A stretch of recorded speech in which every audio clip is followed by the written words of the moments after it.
Bonjour à tous et bienvenue dans le Grand JT. Tout de suite, le sommaire. Éducation, rallumons les lumières. C'est le titre du dernier ouvrage du chercheur et essayiste Philippe Mérieux. Il sera avec nous dans quelques instants sur ce plateau. Un tour du monde de ces endroits qu'on appelle les bouts du monde. C'est ce qu'a entrepris Sophie Blittmann dans un livre. On en parle avec elle en seconde partie d'émission. Dans sa chronique, Louisa Garotia revient sur l'éviction de la chanteuse Beyoncé des Country Music Awards. Mais avant cela, place à l'actualité de l'éducation avec Louisa.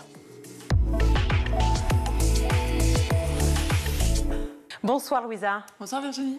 On ouvre ce journal dans la région nantaise avec ce lycéen qui a été interpellé après avoir menacé de mort sa professeure. Au lycée Jean Perrin à Rézé près de Nantes, l'élève a mimé un tir d'arme en classe. Quelques heures plus tard, il précisait sur son compte Telegram vouloir poignarder sa professeure. Depuis, il a été arrêté et placé en garde à vue. Les policiers ont retrouvé un drapeau de Daesh et 2 couteaux à son domicile. La police judiciaire s'est saisie de l'affaire. On poursuit côté éducation avec de nouvelles propositions pour redresser le système éducatif français. Je vois 2 problèmes principaux. D'une part, une baisse du niveau général que mesurent chaque année les tests internationaux comme PISA. D'autre part, une quasi-ruine de l'enseignement secondaire. Propos tenus par le philosophe Philippe Nemo dans son livre Repenser l'enseignement qu'il dévoile dans un entretien au Figaro. Philippe Nemo, connu pour prôner une rupture radicale de l'éducation, propose une refonte du système éducatif. Baisse du niveau général, concurrence des autres pays, une pédagogie à revoir, un système éducatif sous l'emprise des syndicats. Il déplore le déclin du niveau des élèves causé par la pensée simpliste des réseaux sociaux qui n'encouragent pas le développement de leur pensée critique et accuse les pédagogistes. Oui, selon Philippe Nemo, en fait, la pédagogie serait responsable du déclin des élèves. C'est ce qu'avance le philosophe en dénonçant la pédagogie par séquence qui expliquerait la déstructuration du savoir des élèves. L'enseignement enchaîne des séquences sans lien logique entre elles, laissant les élèves comprendre les choses qu'à moitié et sans acquérir la notion d'un savoir rationnel. Cette impression fabrique des crétins. Aussi, le philosophe préfère les cours magistraux en continu qui seraient selon lui une meilleure option. Donc la pédagogie à revoir d'un côté et en plus une libéralisation de l'école qui serait prônée par Philippe Nemo. Il faut d'abord remettre en cause le monopole, c'est ce qu'il dit. Sur le même principe que les charter schools aux États-Unis ou dans les écoles indépendantes de Suède, Philippe Nemo propose de fonder des écoles à l'initiative d'un groupe de parents, de professeurs, d'associations ou autres et de leur verser une somme d'argent à hauteur du nombre d'élèves. Ceci afin que chaque école puisse être dirigée de façon autonome, ce qui est rendu impossible dans une démocratie rendue géante, confiait-il au Monde. Alors que le Premier ministre Michel Barnier promet un gouvernement équilibré, représentatif et pluriel, le nom du prochain ministre de l'Éducation est encore en suspens. On parle du pass culture maintenant, ce chèque qui est offert aux élèves afin qu'ils puissent s'éduquer et se divertir, se cultiver. Eh bien, on se rend compte qu'il pourrait creuser les inégalités. Mise en place en 2021 par le ministère de la Culture et qui permet aux 15-18 ans d'accéder aux activités culturelles publiques, n'aurait pas l'effet escompté et serait même contre-productif. Alors que l'ambition première de cette offre est d'encourager les élèves à découvrir l'offre culturelle publique, cinéma, théâtre, exposition, librairie ou encore opéra, la question est de savoir qui et comment ils le dépensent. Ce qu'il faut savoir, c'est que 2/3 de l'argent est investi dans des livres, plus précisément des mangas, ou bien dans des jeux vidéo ou films à succès. Ce que souligne Michel Guérin, rédacteur en chef au Monde, est que si les plus aisés profitent davantage de cette offre, l'argent qui devait initialement aider les œuvres et les lieux que l'État et les collectivités subventionnent se retrouve désormais dans le porte-monnaie des producteurs privés, pour la plupart étrangers. Et oui, parce que le pass culture a forcément un coût financier. Oui, Virginie, c'est 260 millions d'euros, c'est le prix du pass culture, près de 3 fois plus que l'argent dépensé par l'État pour l'éducation artistique. L'ancienne ministre de la Culture démissionnaire, Rachida Dati, était contre ce pass et promettait, je cite, de gommer les inégalités territoriales et sociales qu'il génère. Une autre mesure plus profitable a été mise en place en 2022 dans les collèges et lycées. Il s'agit du médiateur. Ce n'est plus un pass individuel, mais collectif, car c'est l'enseignant qui dispose du budget pour les élèves. À l'aube du nouveau budget 2025, la question est de savoir si ce pass culture sera toujours d'actualité dans les mois à venir. On se rend désormais à Pau, où le directeur de l'Immaculée Conception a été mis à pied pour manquement à la laïcité. Ce mercredi 11 septembre, le directeur de l'Immaculée Conception, Christian Espesso, a été mis à pied pour une durée de 3 ans par le rectorat de Bordeaux. En cause, des dérives intégristes et des atteintes à la laïcité qui avaient déjà été annoncées par les professeurs en privé en décembre 2020. Des heures de catéchismes obligatoires dans certaines classes, des confessions, des sacrements dispensés sur les heures de cours, des censures d'ouvrages retirés du programme scolaire, du centre de documentation ou encore une conférence obligatoire de l'évêque Marqueillet qui avait nommé l'ancien directeur il y a 11 ans. Christian Espesso s'est exprimé ce matin sur CNews affirmant que tout ce qui concerne le catéchisme, la transmission de la foi, les messes, les confessions et tout ce qui peut être proposé sur le plan religieux se passe en dehors des heures de cours. Quant aux professeurs, ils sont, je cite, rassurés car la lumière a enfin été faite. Cela prouve surtout que depuis le départ, il ne s'agissait pas d'un conflit de personnes. L'avocat de l'ancien directeur souhaite saisir le tribunal administratif pour excès de pouvoir du rectorat et en attendant, Christian Espesso peut toujours continuer d'enseigner ou d'exercer dans des fonctions administratives dans cet établissement ou un autre. Pour rappel, depuis les lois Ferry de 1882, l'école est publique, gratuite et obligatoire, ainsi que laïque. Les enseignements religieux sont remplacés par des cours d'instruction morale et civique. L'éducation religieuse est quant à elle à effectuer en dehors de l'école. Alors que les faits JO planent encore au-dessus de nos têtes, la bonne nouvelle, c'est que le bénévolat associatif et surtout sportif ne cesse de progresser chez les jeunes. Oui, Virginie, c'est la bonne nouvelle du jour. Selon le baromètre de la direction de la jeunesse, de l'éducation populaire et de la vie associative sur la jeunesse en 2023, 3 jeunes sur 10 donnent de leur temps au moins une fois par mois. Et le domaine le plus prisé par les 15-30 ans, eh bien, c'est le sport. C'est une enquête auprès de 4500 jeunes menée par le Centre de recherche pour l'étude et l'observation des conditions de vie qui révèle que les plus engagés sont les plus jeunes entre 18 et 24 ans qui donnent de leur temps à hauteur de 34% contre 27% pour les 15-17 ans. Et dans un contexte où les associations ont du mal à trouver des fonds et des volontaires, cette étude souffle comme un vent d'air frais pour celle-ci. Alors pourquoi le sport est le domaine le plus prisé par les jeunes ? Eh bien, dans les engagements bénévoles, le sport arrive en premier, suivi par la culture, les loisirs, l'aide humanitaire ou encore l'aide au développement. Cela s'explique par la pratique plus régulière d'une activité physique chez les jeunes. Ce rapport évoque aussi les disparités liées à l'engagement sportif avec, je cite, une surreprésentation des hommes et des hauts revenus, ce qui questionne la place des femmes et des hommes dans le sport. Selon le ministère, 16 000, c'est le nombre de missions bénévoles disponibles dans le domaine du sport. Et s'il est encore trop tôt pour l'évaluer, cet engouement pour le sport sera peut-être amplifié par les Jeux Olympiques et Paralympiques qui viennent de teinter la capitale. Toutes les offres de bénévolat sont à retrouver sur le site jeveuxaider.gouv.fr. Merci beaucoup, Louisa. Chercheur, essayiste, spécialiste de l'école et des pédagogies, Philippe Mérieux propose de rallumer les lumières dans l'éducation, chercher des solutions pour sortir de l'impasse. Alors quel regard porte-t-il sur notre système actuel ? On en parle tout de suite avec lui. Je suis ravie d'accueillir à nouveau Philippe Mérieux. Bonjour. Bonjour. Merci d'être avec nous. On est ravis de vous recevoir dans le Grand JT. Ce n'est pas la première fois, donc. Vous êtes chercheur et essayiste. Mais là, vous venez avec ce nouveau livre, Éducation, rallumons les lumières. Enfance, école, politique de jeunesse, éducation populaire, médias, résister et reconstruire. C'est paru aux éditions de l'Aube. Rien que la couverture, elle en dit énormément sur la discussion qu'on va avoir tous les deux. Pour cette rentrée, si nous choisissons les lumières et non la régression pour l'école, c'est la proposition que vous faites avec ce livre. Une allusion claire évidemment aux philosophes et au siècle des Lumières, comme si, j'allais dire, la raison n'était plus de ce monde. Est-ce que je me trompe, selon vous en tout cas et selon ce que j'ai lu ? Oui, sur les questions éducatives, je suis inquiet. Je suis inquiet parce que j'ai le sentiment qu'il y a un peu une régression. Les Lumières, le XVIIIe siècle, Kant, Rousseau, la Révolution française, c'est une confiance extraordinaire dans les humains. Alors, pas tous les humains, hein, les Lumières sont un peu tamisées parce que les femmes ne sont pas traitées tout à fait à égalité avec les hommes à l'époque.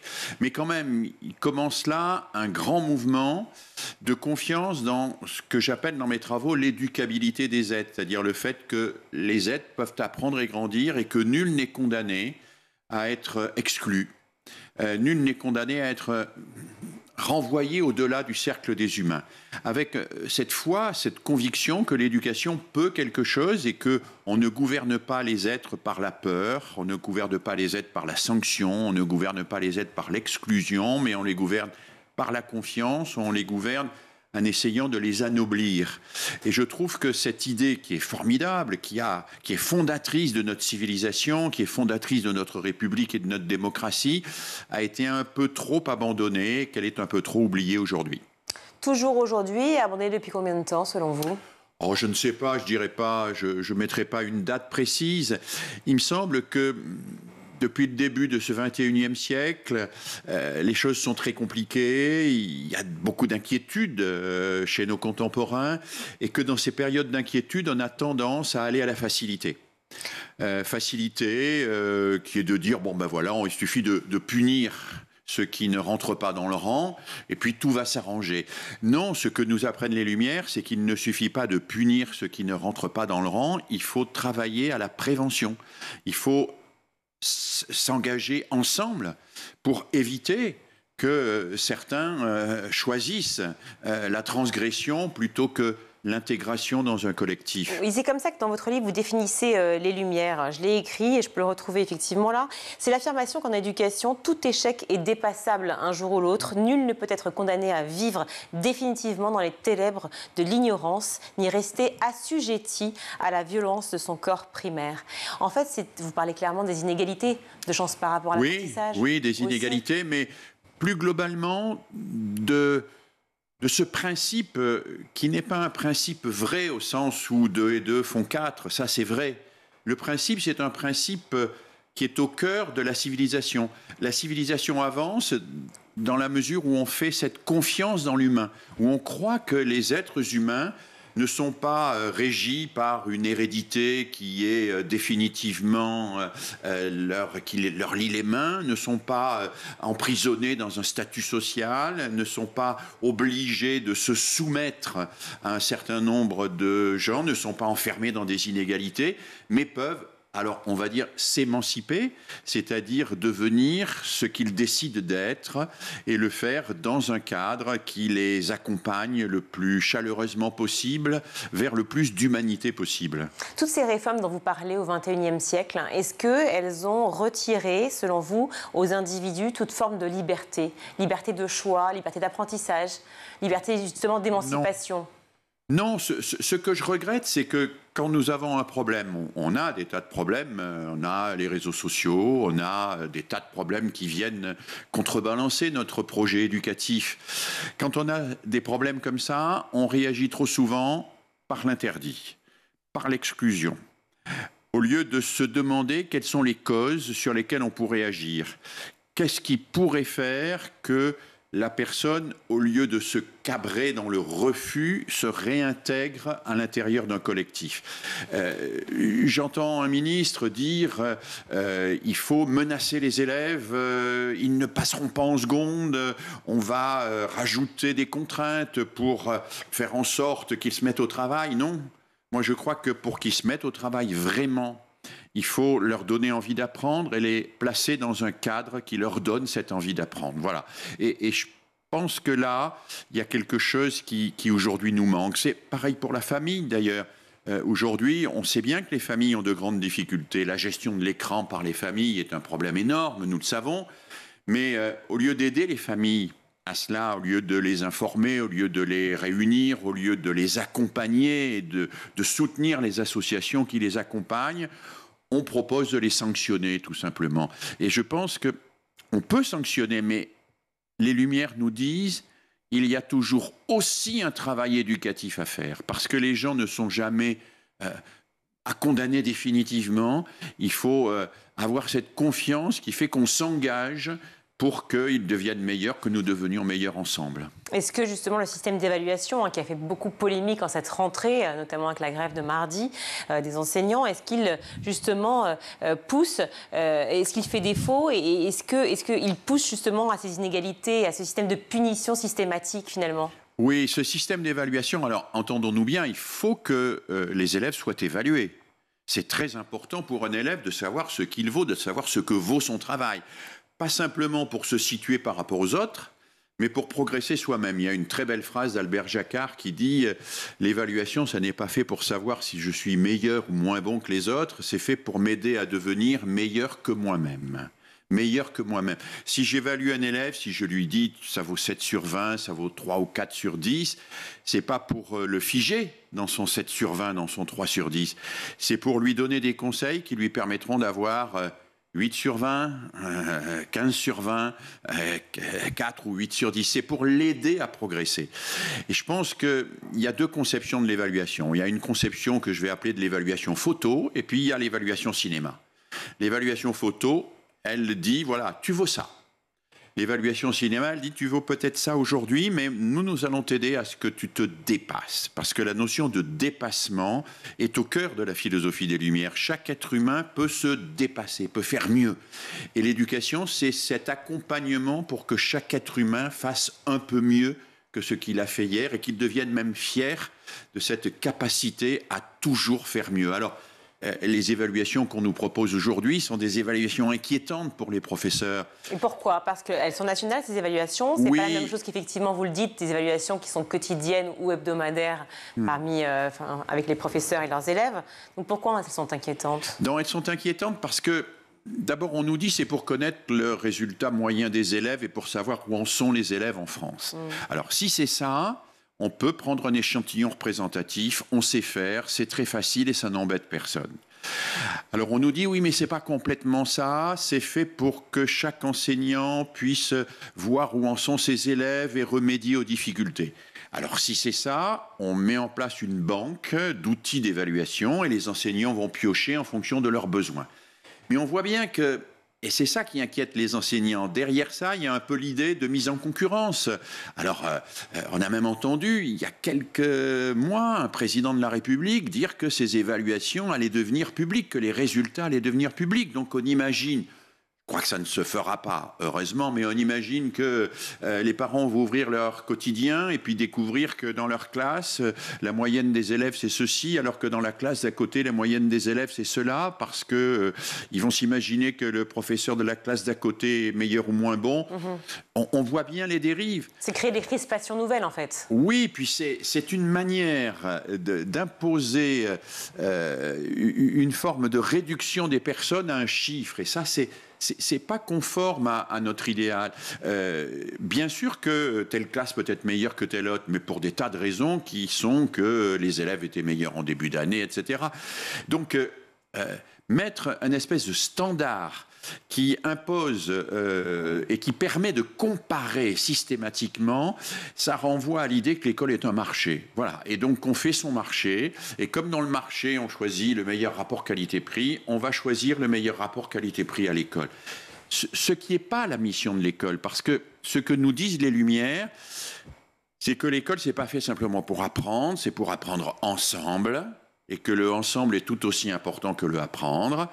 Ce que nous disent les Lumières, c'est que l'école, c'est pour permettre à chacun de s'émanciper, de se dépasser, et c'est pour créer de l'unité entre les êtres, et pas simplement, et pas du tout créer de la division, créer de l'unité. Des enfants qui viennent de tout un tas de lieux, qui ont des histoires différentes, mais qui vont partager les mêmes savoirs. On partage les mêmes savoirs. Alors on progresse dans ce sens-là avec certaines mesures comme l'école inclusive, même si c'est compliqué l'école inclusive, parce qu'on ne donne pas toujours aux professeurs les moyens de la mettre en œuvre. Alors partager les mêmes savoirs, justement, ça me permet de rebondir sur une autre réforme qui est celle des groupes de niveau qui a été mise en place, justement. Une manière à nouveau peut-être de faire le tri entre les enfants ? Oui, alors, groupe de niveau, on a bien vu que la ministre avait évolué et fait dériver cela en groupe de besoins. Moi, groupe de besoins, je ne suis pas complètement hostile, à condition qu'il soit ponctuel. Parce que ça a des sens très différents. Si on dit à un élève qui rentre en 6e, tu es dans le groupe des faibles, en français et en mathématiques, ou si on lui dit, tu es dans le groupe de ceux qui ont besoin de s'entraîner à l'oral, ça ne veut pas dire la même chose. Bien sûr. Si on est dans le groupe des faibles, on a le sentiment qu'on va être enfermé et qu'on est d'une certaine manière condamné à y rester. Mais on peut avoir des difficultés à s'exprimer à l'oral. Mais si on a des difficultés à s'exprimer à l'oral, alors on va peut-être faire un petit groupe avec des élèves moins nombreux, où ils vont faire des exposés, où ils vont s'entraîner à l'oral. À côté, il y aura des élèves qui, eux, ont besoin de s'entraîner à l'écrit ou qui ont besoin de travailler plus spécifiquement telle ou telle notion. Et donc, moi, je suis pour que les enseignants enseignant ait la liberté de regrouper des élèves en fonction de besoins, mais ponctuellement ou pendant un petit temps, mais pas qu'on enferme les élèves dans une catégorie avec une étiquette qui risque de leur coller à la peau. Alors évidemment, on parle de système d'évaluation, de groupe de niveau. Est-ce qu'on peut parler aussi de mesures répressives quand on va venir à ce fameux retour à l'ordre voulu par le gouvernement, à l'autorité, disons-nous? Alors moi, je suis pour l'autorité, il faut de l'autorité. L'école est le lieu d'apprentissage de l'autorité, pas du pouvoir, de l'autorité. Et là, il y a une vraie différence. À l'école, celui qui fait autorité, c'est pas celui qui crie le plus fort, a fortiori celui qui tape le plus fort, c'est celui qui démontre le mieux. C'est celui qui est le plus convaincant, c'est celui qui est le plus raisonnable. Et l'école est le lieu où l'on va apprendre ça. Alors la véritable autorité, c'est la responsabilité. Moi, une anecdote qui me vient à l'esprit, là, il y a quelques mois, je visitais une école maternelle et une petite fille de moyenne section d'école maternelle arrive vers moi et me dit « Monsieur, à partir d'aujourd'hui et depuis ce matin, je peux gronder les grands ». Alors j'ai dit, comment ça, tu peux gronder les grands? Elle me dit, oui, parce que je suis responsable du bocal à poisson rouge. Et donc, s'il y a des grands de grande section qui viennent mettre des saletés dans le bocal à poisson rouge, j'ai le droit de les gronder. Mais cette petite fille, elle a tout compris. Elle a compris que son autorité, elle avait une autorité parce qu'elle a une responsabilité. Et l'autorité, c'est la responsabilité. Et donc, à l'école, on apprend que la véritable autorité, c'est pas la force, c'est pas la violence, c'est la responsabilité exercée au service d'un collectif. Ça s'apprend. Alors bien sûr, je ne nie pas qu'il y ait des problèmes, entre guillemets, d'autorité pour un certain nombre d'enseignants dans des situations très difficiles. Nous le savons. Et là, il faut travailler avec ces enseignants et il faut que la formation des enseignants leur permette de faire face à ces situations difficiles. Et là, je trouve qu'on est quand même assez loin du compte. Mais peut-être pas avec la mesure de l'uniforme ou, par exemple, de la pause numérique. Qu'est-ce que vous en pensez? Moi, l'uniforme, bon, il y a des tas de pays qui utilisent l'uniforme. Non, mais c'est un budget derrière ça. Oui, c'est un budget, c'est vrai. En fait. Bon, je ne me battrai pas sur cette mesure qui est très symbolique. En fait, on cache l'inégalité au lieu de lutter contre l'inégalité. Moi, je préférerais que l'argent qu'on met dans les uniformes, on le mette pour lutter contre les inégalités. C'est-à-dire qu'on augmente les bourses, par exemple, pour les élèves en grande difficulté. Ça c'est clair. Donc là-dessus, bien sûr, on va être d'accord. Vous parlez des inégalités, ça me permet de rebondir sur Jean-Michel Blanquer, dont vous parlez dans votre livre. Je cite, mais il y a plusieurs pages et je vous le conseille, « Le vrai ennemi du service public, c'est l'égalitarisme. En croyant combattre les inégalités... » Ça, c'est ce que dit Jean-Michel Blanquer. Oui, exactement. En croyant combattre les inégalités sociales et pour complaire aux élèves et à leurs parents, les professeurs auraient abandonné toute exigence, refusant par principe, par lâcheté, de sanctionner les échecs et d'exclure les récalcitrants. Une réaction? Oui, alors... C'est évidemment pas ce que nous disent les Lumières. Les Lumières nous disent on doit avoir confiance en chacun, ce qui ne veut pas dire on ne doit pas être exigeant. Oui, parce que vous venez de le dire, vous êtes pour l'autorité. Moi, je suis pour l'autorité et je suis contre toute forme de démagogie. Oui. Je suis pour l'exigence. Mais la véritable exigence, c'est pas le fait de faire tenir les gens tranquilles, c'est de les faire progresser. Les faire tenir tranquilles... on peut y arriver, à la limite, si ce n'est pas par l'autorité, ça peut être par des tranquillisants, ça peut être par tout un tas de méthodes plus ou moins coercitives. Les mettre au travail, c'est autre chose. Moi, je suis pour une école qui met au travail. Je suis pour une école qui implique les élèves dans des activités et qui les embarque dans quelque chose qui fait sens. Et je sais que c'est possible parce que je vois tous les jours des enseignants qui le font et qui font ça d'une manière remarquable, mais qui aujourd'hui sont un peu découragés, qui aujourd'hui ont le sentiment même parfois d'être un peu désavoués. Et il me semble que ça a des conséquences sur un point très grave pour notre avenir, qui est le recrutement des professeurs. Et oui, on le voit, effectivement, il manque encore beaucoup de professeurs en cette rentrée 2024. On n'a pas encore les chiffres, j'allais dire officiels, mais seront-ils officiels? On ne sait pas non plus. Mais certains parlent de 3 000, d'autres 4 000 enseignants manquants. Effectivement, on le voit, et c'est une grosse disparité en fonction des territoires. À quoi aspirent aujourd'hui les professeurs? Évidemment, on l'imagine, à une revalorisation salariale, mais pas que. Salarial, absolument. Nous sommes très en retard parmi les pays de l'OCDE et c'est indispensable. Mais aussi une revalorisation symbolique. Qu'on leur fasse confiance, qu'on les écoute un peu plus, qu'on arrête de mettre en route des réformes qui se succèdent sans être évaluées et qu'on n'a même pas le temps de mettre en œuvre avant que celle d'après soit déjà d'actualité. Ils ont le sentiment qu'on les traite un peu comme la dernière roue de la charrette et je trouve c'est dommage. Et moi, je m'inquiète beaucoup parce qu'une société qui ne sait pas mobiliser ses jeunes pour l'éducation des plus jeunes est une société qui doit s'inquiéter pour son avenir. Les jeunes adultes aujourd'hui ne sont pas plus bêtes, ne sont pas moins généreux qu'il y a 20, 30 ou 40 ans. Pourquoi ne vont-ils pas dans l'enseignement? Pourquoi avons-nous autant de démissions, de ruptures conventionnelles aujourd'hui, puisque c'est autorisé dans l'éducation nationale, de demandes de congés sans solde? Parce qu'il y a quelque chose qui ne va pas, il y a une ambiance dans laquelle se trouvent les enseignants qui leur apparaît pesante, infantilisante, inquiétante, parce que quand ils ont des difficultés, au lieu de les aider à surmonter ces difficultés, ils se sentent jugés, ils se sentent parfois même accusés, ils se sentent parfois même montrés du doigt. Regardez, les enseignants ne savent pas faire. Et ils ont parfois le sentiment que les gouvernants jouent les parents contre les enseignants. Pourtant, le nouveau Premier ministre, tout comme l'ancien d'ailleurs, et les précédents, ont rappelé que l'école faisait partie de leurs priorités. Et ils ont raison, il faut le rappeler, il faut rappeler que l'éducation, au sens plus global, fait partie de... c'est une priorité nationale. Quand je dis l'éducation, ça ne veut pas dire que je sous-estime l'école, mais l'école ne peut pas tout à elle toute seule. Il faut travailler aussi sur l'éducation familiale, il faut travailler sur l'éducation populaire. À l'écolo, c'est important, les loisirs, c'est important. On ne peut pas se contenter de regretter que les gamins passent du temps devant les écrans si on ne crée pas des loisirs intelligents qui leur donnent envie de faire autre chose que de pianoter sur leur ordinateur ou sur leur portable. Donc je crois que c'est un effort global sur l'éducation dont nous avons besoin.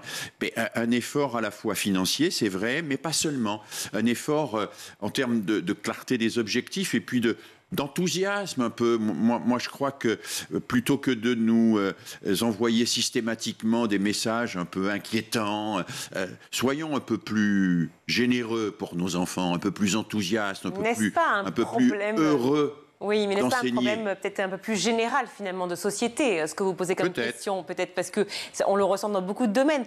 Si on s'attelle effectivement à l'éducation et à votre livre, Philippe Mérieux, Éducation, rallumons les lumières, paru aux éditions de l'Aube, vous parlez justement de cette éducation qui vient à la fois des professeurs, du personnel éducatif, mais aussi des familles. Et c'est là où vous proposez justement une convention citoyenne sur l'éducation. Quelle forme alors? Oui, je ne sais pas, on a eu 2 conventions citoyennes déjà. Une sur le climat, dont les résultats ont pas été très prise au sérieux, une sur la fin de vie qui a été interrompue par la dissolution de l'Assemblée nationale. Moi, je pense qu'il qui reste en suspens. Qui est en suspens, dont les résultats sont en suspens. Mais je pense qu'on a besoin d'une réflexion de fond sur l'école. Il faut qu'on arrête. Monsieur Machin arrive, il est ministre. Madame Machin arrive, elle est ministre, et elle a toutes les idées. Et puis d'un coup, elle aurait reçu un espèce de Saint-Esprit éducatif qui lui permet de dire voilà, il faut interdire ceci, il faut faire cela, il faut faire des groupes de ceci, il faut faire des groupes. Et en même temps, on comprend qu'ils entreprennent aussi des réformes. Oui, mais qu'ils entreprennent des réformes, moi je suis très favorable évidemment, mais qu'ils le fassent dans un esprit de conciliation et de concertation avec les acteurs. Alors les acteurs, c'est les professeurs, les acteurs, c'est les personnels administratifs, les chefs d'établissement, les acteurs, c'est les parents. Les acteurs, ça peut être aussi certains élèves, on peut demander aussi aux élèves. Et moi, ce que j'aimerais, c'est qu'on travaille en profondeur. On a longtemps vanté un système comme le système finlandais. Moi, je pense qu'il est inapplicable en France, mais il est chouette. Pourquoi ? Parce qu'ils ont mis 5 ans. 5 ans de réflexion collective en profondeur, où ils ont concerté toute la population. Et puis, on a écouté des experts, mais on n'a pas non plus obéi en tout point aux experts, parce qu'il y a des exigences sociales, etc. Et prendre le temps de faire de l'école, non pas un outil de politique politicienne, mais l'occasion de réfléchir ensemble sur notre avenir commun, parce que quand même c'est notre avenir commun. Philippe Mérieux, vous qui êtes un chercheur vraiment émérite, vous connaissez par cœur le sujet de l'éducation et de l'école. Est-ce que vous avez été par exemple consulté par le gouvernement actuel ou les gouvernements précédents? Est-ce que vos pairs, pareil, font partie des discussions? Est-ce qu'on n'a pas une relation trop verticale aujourd'hui? Si, d'une part, je pense que si on prend l'exemple que vous évoquiez tout à l'heure, les groupes de niveau. Les groupes de niveau, il n'y a pas un seul chercheur qui les a défendus. Il n'y a pas une seule étude nationale et internationale qui valide l'existence des groupes de niveau. Pourquoi fait-on les groupes de niveau à un moment? Ça semble une lubie. Alors les enseignants se disent, mais ça vient d'où? Voilà. Ça, c'est pas bon. Je pense qu'il faut avoir un peu de modestie dans les questions éducatives, comme dans beaucoup de questions. Oui. Il faut écouter les uns et les autres. Et puis, il faut chercher des consensus par le haut aussi, pas des consensus humiliants qui donnent le sentiment que les gens, jusqu'à présent, n'ont pas fait leur boulot. Parce que les professeurs font leur boulot. C'est difficile, c'est compliqué aujourd'hui. Vous avez les écrans, les réseaux sociaux, la pub, tout ça. Parfois, même les professeurs, ils ont le sentiment qu'ils vident l'océan avec une petite cuillère, hein, parce qu'on leur demande de faire en sorte que les élèves soient polis, respectueux, rigoureux, raisonnables, etc. Mais si vous regardez quelques chaînes de télévision, pas forcément la vôtre, c'est pas exactement le message que les adultes leur envoient. Donc, on demande aux professeurs de faire un petit peu ce que la société s'exonère de faire. Et donc, il faut renverser ça, il faut mettre vraiment l'éducation au cœur. Je vais vous donner une anecdote très simple. Il y a une époque, la France s'inquiétait du niveau de ses élèves en langue. Et j'avais été chargé par un ministre de réfléchir à un enseignement meilleur des langues étrangères. Et on était allé voir un peu partout comment ça se faisait, en particulier aux Pays-Bas.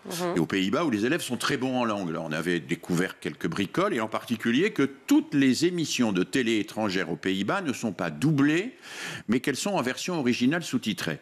Ce qui fait que très tôt, les enfants, ils entendent une langue étrangère et ils voient écrite leur langue nationale, dont ils peuvent regarder l'orthographe. Et j'étais allé dire à un ministre, puis à un autre ministre de notre bord politique, écoutez, allez voir le CSA et dites-leur de faire un peu plus d'émissions en version originale sous-titrée. On m'avait dit non, parce que le confort des adultes prime sur l'éducation des enfants.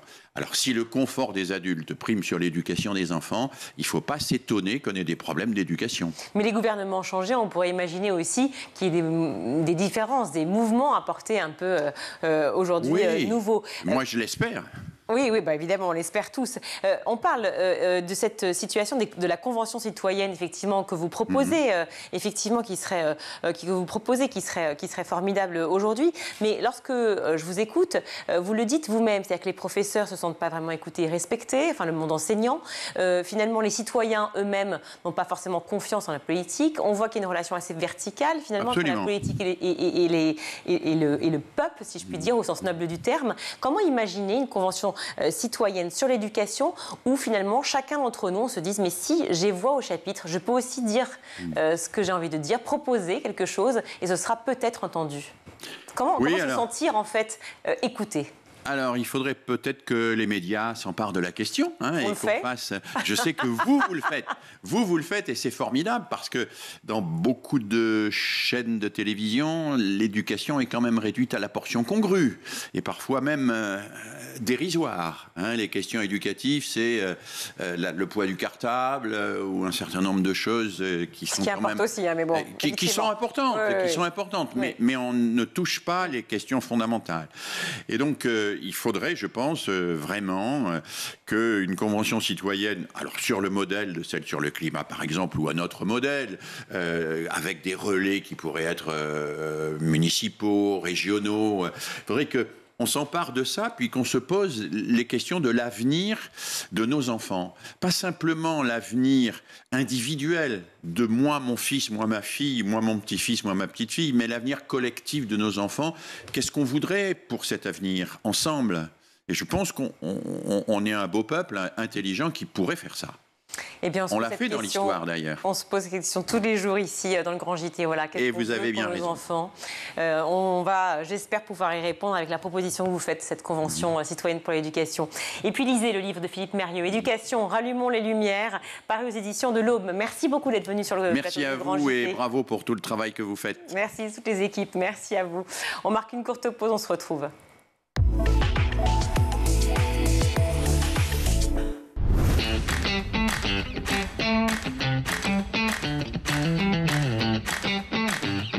Chaque matin, dès 6h, retrouvez Emmanuel Davidenkoff et son équipe dans La Quotidienne. En compagnie d'un invité fil rouge, il vous donne des clés de compréhension et des pistes d'action en matière d'éducation. L'école, c'est le sanctuaire, mais c'est aussi un sanctuaire qui doit protéger nos enfants. À partir de 9h, Patrice Boisfer prend le relais dans le MAG. Au cœur des territoires, la parole est donnée tous les jours aux élus locaux et régionaux, ainsi qu'à ceux qui font l'école. Initiatives locales, projets éducatifs, L'équipe du MAG met en avant ceux qui cherchent à faire bouger les choses. Et donc nous devons en permanence ajuster, accompagner les jeunes évidemment, mais aussi les familles et faire en sorte qu'ils puissent étudier dans des lieux le plus agréables possible. À 12h30, School TV vous propose de plonger dans l'école du futur. Avec ses invités, Philippine Dolbeau décode et teste les nouvelles technologies mises au service de l'éducation. Comment éduquer nos enfants à l'ère du numérique? Élément de réponse avec une équipe de chroniqueurs à la pointe des tendances tech. Nous, notre point, c'est de dire qu'avec l'expansion du numérique et la prépondérance des écrans, il est normal de donner à la littérature les moyens de se battre à l'heure du numérique. Tous les soirs à 20h30, dans le grand JT de l'éducation, Virginie Guillaume fait le point sur l'actualité du jour. Politiques et acteurs de l'éducation se questionnent sur l'avenir de nos enfants à l'école. Je me suis rendu compte que beaucoup d'enseignants aujourd'hui en France se retrouvent à utiliser leur propre téléphone portable, leur propre ordinateur pour faire des contenus ou pour dialoguer avec leurs élèves. C'est indigne. Chaque semaine, Malika Ménard reçoit une personnalité qui raconte ses souvenirs d'écolier et dévoile sa vision de l'école d'aujourd'hui et de demain. L'école de demain, ça doit être d'offrir 1 milliard de possibilités à tout le monde avec le même niveau de satisfaction et qu'il n'y ait pas les bons, les mauvais. School TV, imaginons ensemble l'école de demain.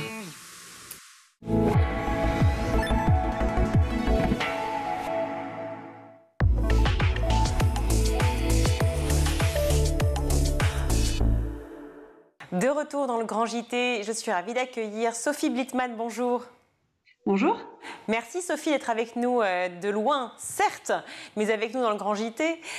Sophie, vous êtes autrice de ce magnifique album documentaire, Le Tour du monde des bouts du monde. Un documentaire pour explorer 19 sites exceptionnels. C'est paru aux éditions Glénat. Alors évidemment, lorsqu'on regarde, lorsqu'on lit cet album documentaire absolument somptueux, l'illustratrice, on va la citer, c'est Aurélie Castex, vraiment où on retrouve bien sûr cette carte du monde dont on aurait tellement envie pour nous et aussi pour nos enfants. Mais après, avec chaque détroit ou cap dont on va parler ensemble, on se demande si vous-même, vous avez pu accéder à l'un de ces endroits ou en tout cas ça faisait partie de vos imaginaires lorsque vous étiez jeune. Alors, il y a beaucoup de ces endroits, effectivement, qui font partie de mon imaginaire, comme de celui, je pense, de beaucoup de gens. Après, j'ai eu la chance d'aller dans quelques-uns de ces endroits, et notamment au Cap de Bonne-Espérance. J'étais en Afrique du Sud il y a une quinzaine d'années, et je regarde un souvenir très, très fort, et notamment de ce cap. Alors, j'ai vu des photos, des vidéos par ailleurs, où sous le soleil, c'est magnifique. Moi, quand j'y suis allée, il faisait gris, il y avait du vent, mais ça rendait l'expérience d'autant plus intense. Voilà, c'est vrai que j'avais vraiment ce sentiment d'être au bout du monde, mais une sensation qu'on peut aussi avoir voilà, dans des endroits moins éloignés, quand on est face à la mer notamment. Voilà. Et donc c'est cette idée, cette sensation qui a été le point de départ de ce livre. Pourquoi, oui, voilà, pourquoi avoir voulu effectivement écrire cet album documentaire? Parce que c'était le côté à la fois fascinant et redouté de ces lieux que beaucoup de navigateurs, bien sûr, redoutent quand ils prennent la mer, par exemple. Oui, c'est-à-dire que ce sont des lieux dont on entend parler avec les courses à la voile, avec les grands caps notamment. Et puis, il y a tous ces lieux qui font partie de notre imaginaire, le triangle des Bermudes, évidemment, le point Nemo, qui est le point le plus reculé de toute la planète. On est à 2700 km de toute Terre à cet endroit-là, donc on est vraiment loin de tout. Et donc, il y avait voilà, tout cet imaginaire dont j'avais envie de parler. Et puis, il y a énormément d'histoires aussi à raconter dans des domaines très différents, à la fois au niveau de la géographie, de la culture, de l'histoire, avec les grandes découvertes, bien sûr. Il y a des enjeux aussi qui sont liés à la biodiversité, à l'environnement. Et voilà, donc cette thématique permettait de raconter un peu tout ça, les mythes et légendes aussi liés à tous ces endroits. Donc pour la plupart, on n'ira certainement jamais. Oui, c'est vrai que c'est très important et ça fait vraiment partie du récit, l'histoire effectivement face aux différents lieux. On parlait du Cap de Bonne-Espérance, voilà, qui est décrit tout gris aussi ici, on le voit, avec beaucoup de textes passionnants d'ailleurs sur des idées un peu reçues sur les lieux, etc. Sur par exemple le fait que ce soit le Cap des Aiguilles qui soit placé le plus au sud du continent africain et non pas le Cap de Bonne-Espérance comme beaucoup le pensent. Mais aussi effectivement, comme vous l'avez dit, l'histoire, le récit et puis l'impact aussi écologique. On ressent cette pointe effectivement très importante où vous racontez aussi ce que cela crée aujourd'hui comme prise de conscience chez les plus jeunes et on espère chez les plus vieux aussi. Oui, c'est aussi l'idée dans un livre comme ça, c'est-à-dire à la fois de faire voyager par l'esprit, mais pas d'inciter à aller prendre l'avion pour se rendre aux quatre coins du monde tout de suite. C'est aussi de parler de ces endroits qu'il faut absolument préserver. Alors parfois, il y a eu des prises de conscience. Déjà, je pense à Cap Cod aux États-Unis, il y a une réserve naturelle qui a été créée il y a déjà 70 ans. Mais il y a d'autres endroits, je parlais du Point Nemo tout à l'heure, c'est l'endroit en fait où tous les satellites vont s'écraser, s'engloutir, parce que justement on évite comme ça de toucher des populations. Mais le problème c'est que ça devient une décharge spatiale. Et donc c'est important, il me semble, de parler de ces enjeux-là, notamment aux jeunes lectrices et lecteurs. Vous avez fait vos recherches pour pouvoir étayer cet album documentaire ? Alors j'ai beaucoup lu évidemment, j'ai regardé des reportages et puis après j'ai été interrogée aussi des spécialistes qui ont travaillé sur ces questions. Je les cite pas tous dans ce livre, mais notamment j'avais envie aussi de donner la parole à des personnes qui ont vraiment été dans ces endroits. Je pense à une chercheuse, Céline Leboué, qui travaille en Antarctique, donc qui a été étudier les manchots du cap Ratmanoff. Voilà, et c'était passionnant parce qu'elle m'a expliqué vraiment très concrètement comment ça se passe, déjà toute l'expédition que c'est encore aujourd'hui pour atteindre ce cap, et puis après les conditions concrètes, réelles, pour étudier les manchots. Donc ça donne de la chair un peu à ce livre, il me semble. Et de même, j'ai interviewé 2 navigateurs, navigatrices qui m'ont fait part de leur expérience, de leurs sentiments quand ils se trouvaient, quand ils passaient un cap. Voilà, et ce sentiment d'être complètement isolé. Donc, à la fois, c'est complètement fascinant et en même temps, eux-mêmes redoutent ces lieux. Enfin, je pense à Clarisse Kremer qui me raconte effectivement le poteau noir. On ne sait jamais ce qui va se passer. La météo peut changer d'un instant à l'autre. Et voilà, pour moi, c'était important d'avoir aussi des témoignages de personnes aujourd'hui qui sont allées, qui vont dans ces endroits. Ça les rend aussi actuels, au-delà de l'histoire et des mythes. Alors, on parle du tour du monde, des bouts du monde. Effectivement, on a toujours l'envie d'aller loin, d'aller vraiment au bout du monde pour pouvoir peut-être aussi se sortir de son quotidien, de sortir de son entourage. Mais il n'y a pas besoin de prendre l'avion non plus. On peut rester, ou peu importe où on est en France, et aller vers la pointe du Raz. Voilà, un petit mot peut-être. Effectivement, il nous tenait à cœur avec l'éditrice et puis Marie-Amélie Léon et l'illustratrice Aurélie Castex de parler aussi d'endroits plus proches. Et donc voilà, la Bretagne, le Finistère, qui quand même dont le nom veut dire quand même la fin du monde, enfin la fin de la Terre. Donc oui, on voulait parler aussi d'endroits plus connus aussi du grand public. Et je reviens du coup sur Aurélie Castex que vous avez mentionné parce que c'est vrai qu'elle a fait un travail superbe avec ses illustrations à l'aquarelle. On voit la mer quasiment à chaque page et pourtant c'est jamais la même mer. Elle a beaucoup travaillé sur la lumière, sur les couleurs pour voilà, à la fois donner à voir ces endroits, faire rêver également et en même temps qu'on se laisse pas pour manger chaque page. Non, effectivement, on ne se lasse pas du tout. Alors, ce n'est pas très aisé pour moi de vous montrer les images, mais enfin, je vais essayer. Voilà. Là, on voit effectivement une première illustration ici, le poteau noir. Là, on voit le Cap Nord dont vous parliez tout à l'heure. Par exemple, en illustration, ou d'autres, je ne vais pas tout déflorer, mais le Cap Ratmanoff. C'est vrai que les illustrations sont très fortes. Est-ce que c'est aussi une façon de pouvoir sensibiliser les plus jeunes qui ne savent pas forcément lire? Donc, ce sont les parents souvent ou l'entourage proche qui lit les histoires aux plus petits pour pouvoir les sensibiliser encore une fois à l'environnement et aux défis. Alors oui, c'est effectivement une façon de rentrer dans le livre parce que les images, voilà, elles sont très marquantes. Donc on peut rentrer par l'image avec un parent qui effectivement lit le livre, ou même si on sait lire soi-même. Voilà, il y a plein d'enfants qui aiment encore qu'on leur lise des livres. Et quand on voit effectivement la beauté de ces images, même si ce ne sont pas des photos, mais c'est quand même très, très, très, très fidèle, même s'il y a la touche artistique et personnelle d'Aurélie. Quand on voit ces lieux superbes, oui, j'espère que ça donne envie de les préserver. Je vous confirme, ça donne envie. C'est absolument magnifique, une vraie réussite. Quel message souhaitez-vous diffuser auprès des... Alors, il est destiné a priori à partir de septembre. Enfin bon, voilà, c'est pour tout le monde. Donc, pour tous ceux qui vont pouvoir lire cet album documentaire et le regarder. Un message, je ne sais pas, mais en tout cas, si ça donne l'envie de découvrir le monde, d'explorer, alors soit en y allant, soit en apprenant des choses, en regardant autour de soi. Moi, c'est vraiment ce qui me tient à cœur quand j'écris des livres, c'est vraiment d'essayer d'éveiller la curiosité des enfants et de porter un regard citoyen sur le monde, notamment à travers cette question de préservation de l'environnement. Votre prochain voyage, quel est-il? Vous l'avez prévu ou pas, Sophie? Alors, j'ai vécu dans le Nord pendant plus de 5 ans en Suède. Cette fois-là, j'ai pris l'avion trop à mon goût. Donc maintenant, je fais des voyages plus raisonnables, moins lointains, mais qui peuvent être tout aussi dépaysants. Peut-être qu'effectivement, alors on l'a vu, il y a la Pointe du Raz, mais peut-être qu'un tour du monde, des bouts du monde, mais chez nous en France, pourquoi pas finalement, pour peut-être mieux visiter nos contrées si proches? Oui, absolument. Et j'ai écrit aussi un autre livre qui va sortir sur justement le thème du voyage. C'est le hasard qui fait que les deux sortent à quelques mois d'écart. Et voilà, parce que cette question du voyage, effectivement, elle est importante. Et je parle tout à fait du fait de pouvoir effectivement vivre des micro-aventures en bas de chez soi et de voyager autrement, différemment, mais tout en profitant tout autant. Hâte de vous lire, Sophie Bittmann. Merci beaucoup d'être venue par Skype, certes, mais venue dans le Grand JT. Le tour du monde, des bouts du monde, un documentaire pour explorer 19 sites exceptionnels paru chez Glénat Jeunesse. Merci mille fois.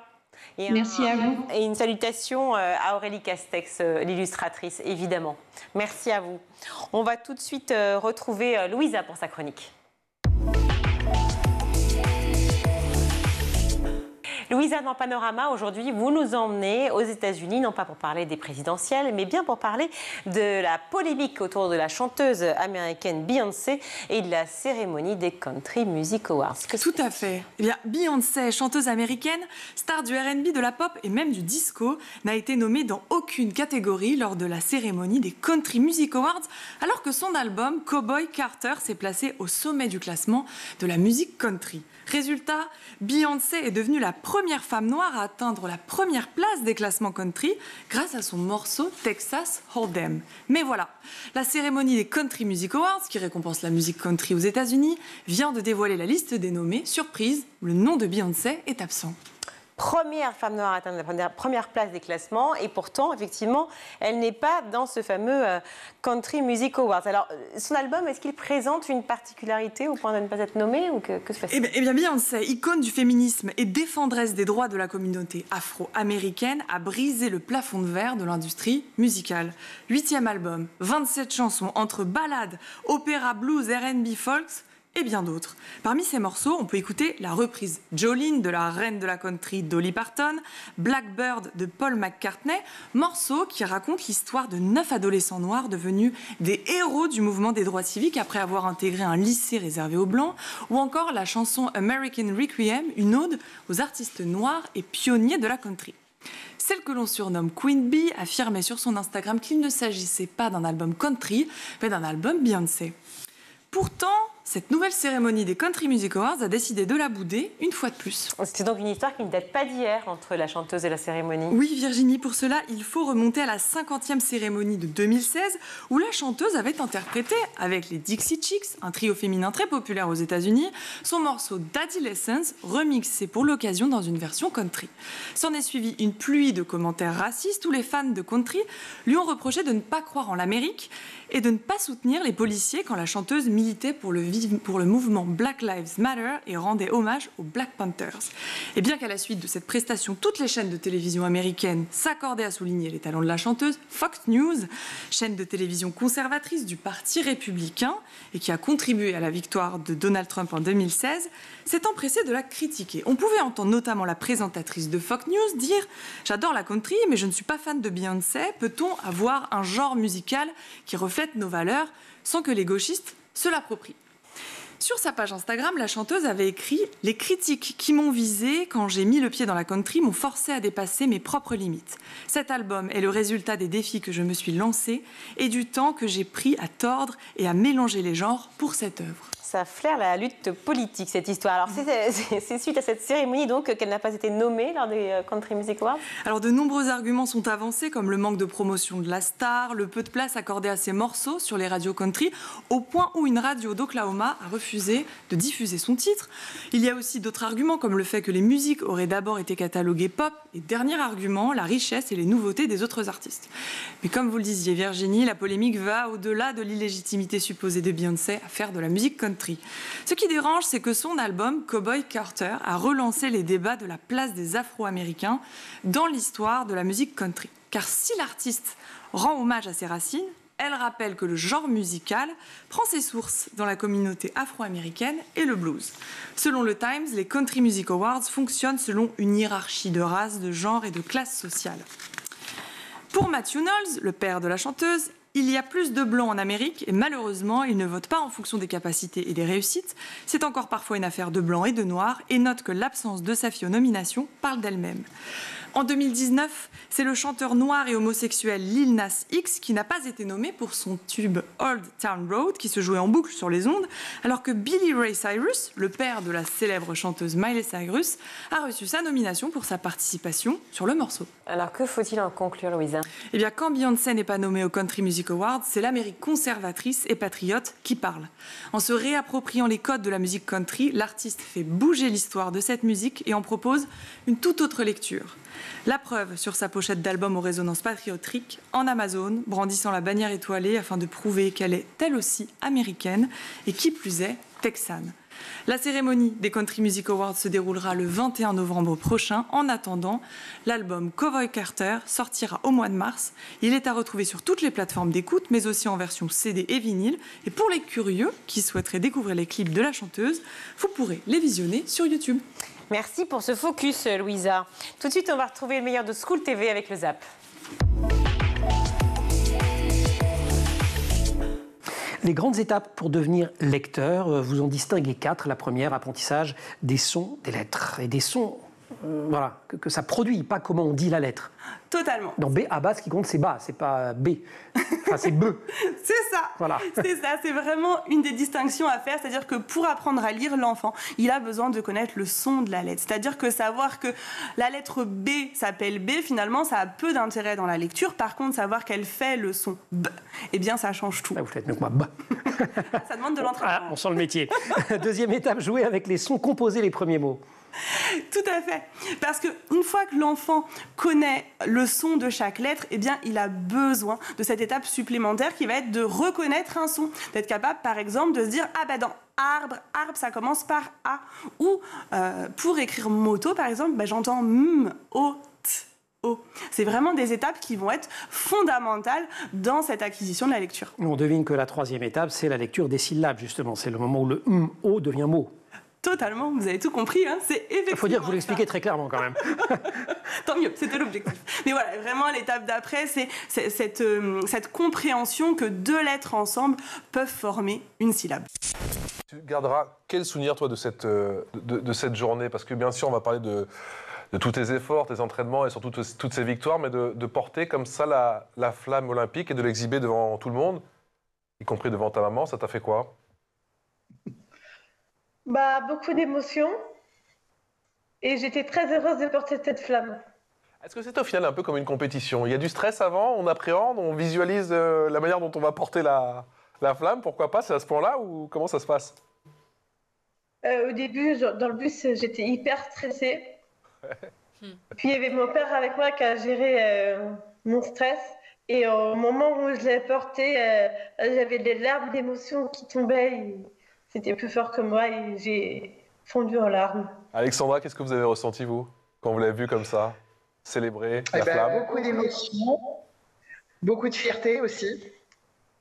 C'était pour elle aussi un rêve qui se réalisait, puisque comme vous l'avez dit, les sportifs porteurs de trisomie 21 n'ont pas accès encore aux Jeux paralympiques. Donc c'était, comme elle le dit elle-même, la moitié de son rêve qui se réalisait, donc c'était magique.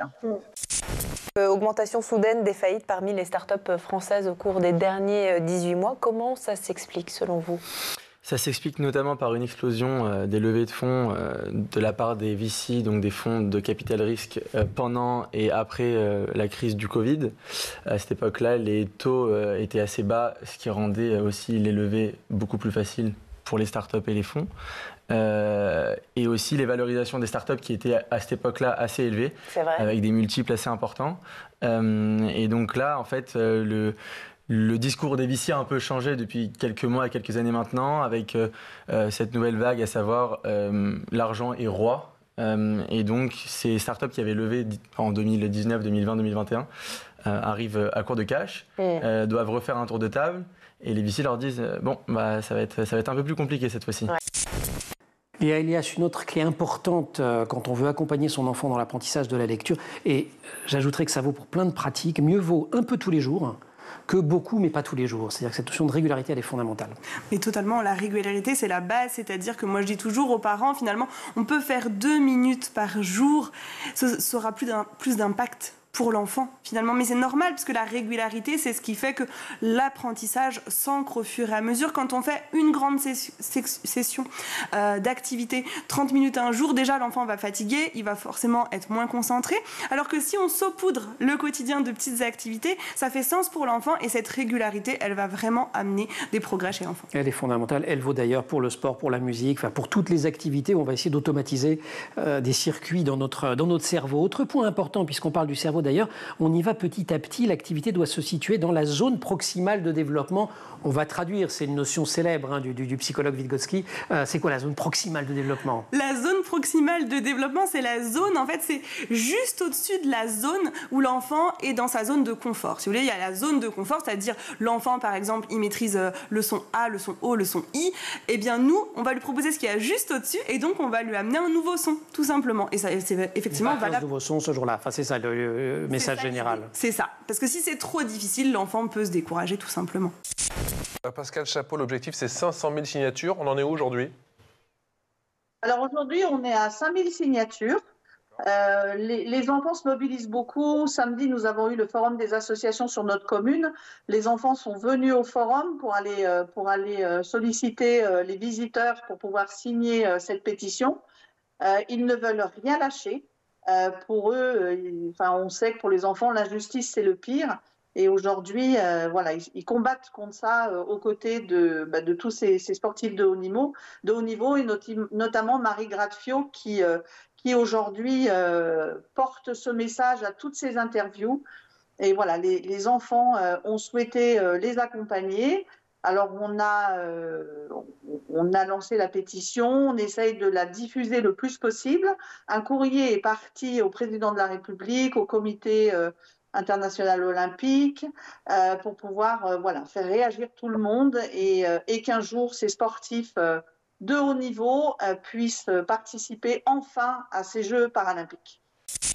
C'est cet article du New York Times publié à la rentrée qui parle du danger de l'effondrement des modèles d'intelligence artificielle lorsque en fait, les intelligences artificielles sont elles-mêmes formées sur leurs propres moyens, lorsqu'elles apprennent en fait, par elles-mêmes. Quels sont selon vous, peut-être Lisa, les risques à long terme de ce phénomène pour l'évolution justement de l'IA ?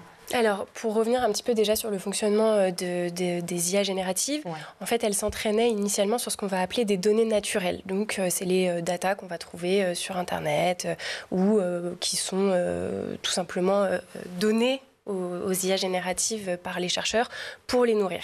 Le souci, c'est que ces données, selon certains chercheurs, on va arriver à bout à peu près à l'horizon 2026. Donc, en parallèle, pour continuer à enrichir les modèles d'IA, et parce que aussi la manière dont ils fonctionnent fait qu'en fait, ils scrollent le web en permanence, fait qu'ils finissent par ingérer aussi ce qu'on appelle des données synthétiques. Donc, c'est les données qui sont créées effectivement par l'intelligence artificielle elle-même. Et donc, aujourd'hui, on a donc des IA qui commencent à se nourrir, en fait, à s'auto-nourrir. Donc, on peut voir là-dedans une espèce de consanguinité, un petit peu, c'est le serpent qui se mord la queue. Et le problème, c'est que ça ça va avoir des conséquences notamment sur la qualité des réponses qui sont apportées par les IA et également sur, au-delà de la fiabilité, sur les biais en fait, que les IA ont déjà et qu'elles nourrissent elles-mêmes. Et donc la conséquence de tout ça, c'est qu'à un moment donné, quand on arrivera à bout de ces ressources naturelles et potentiellement aussi de ces ressources synthétiques à l'horizon entre 2030 et 2060, toujours selon la même étude, on va se retrouver en fait à un moment où les IA ne pourront plus s'améliorer et donc il y aura une stagnation du marché. Voilà pour le ZAP, c'est la fin de cette émission. Merci à vous tous de nous avoir suivis. Merci à toute l'équipe qui a préparé cette édition. Aujourd'hui à la réalisation, c'est Alice Pitavi, le son c'est Saïd Mamou, le maquillage Laure Redemont et Emma Ferret et Laura Girard à la rédaction. Très belle soirée, ciao.